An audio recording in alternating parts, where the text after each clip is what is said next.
இன்றைக்கி சீதம்மாவை பக்தி செய்யலாம். நேற்று ஒரு பதிவு வாசித்தேன். தசரத மகாராஜா ராமஜெயம் எழுதுவது கோடி புண்ணியம் என்றால் பல கோடி புண்ணியம் சீதா ராமஜெயம் எழுதுவது என்று சொன்னதாக. கண்ணகி சிலைதான் இங்குண்டு, சீதைக்கு சிலைதான் இங்கேதுன்னு ஒரு திரைப்பட பாடல் உண்டு. உலகின் இந்தியாவின் 2 பெரும் காப்பியங்கள் ராமாயணம், மகாபாரதம். மகாபாரதத்தில் வர பாஞ்சாலிக்கு எண்ணற்ற கோவில்கள் எல்லா ஊர்லேயும் உண்டு. ஆனால் சீதம்மாவுக்கு கோவில்கள் வெகு சிலவே. அப்படி 2 கோவில் இன்றைக்கி பார்க்கலாம். ஒன்று பீகாரில் இருக்கிற ஜானகி மந்திர், அங்கே தான் சீதம்மா பிறந்தாங்க, சீதாதேவி பிறந்தா. இன்னொன்று சீதை சிறை வைக்கப்பட்ட இடமான நுவரேலியாவில் இருக்கக்கூடிய சீதா எலியாங்கிற ஒரு இடம், இலங்கையில் மலையக பகுதியில் இருக்குது. நல்ல மலை, அப்புறம் அடர்ந்த காடுகள், நீரோடை, அருவி.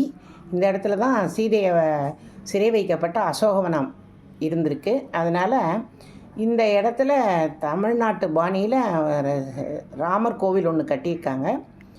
நல்ல அழகான அருவி.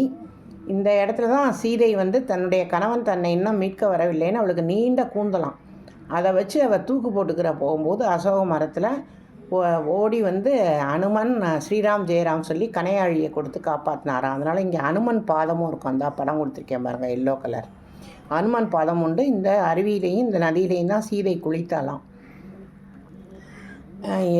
ராமாயணம் மாதிரி சீதாயனம்னு சொல்லணும்னு சொல்லுவாங்க. ஏன்னா பாதி கதை அவளால் தான் வந்தது. அதே மாதிரி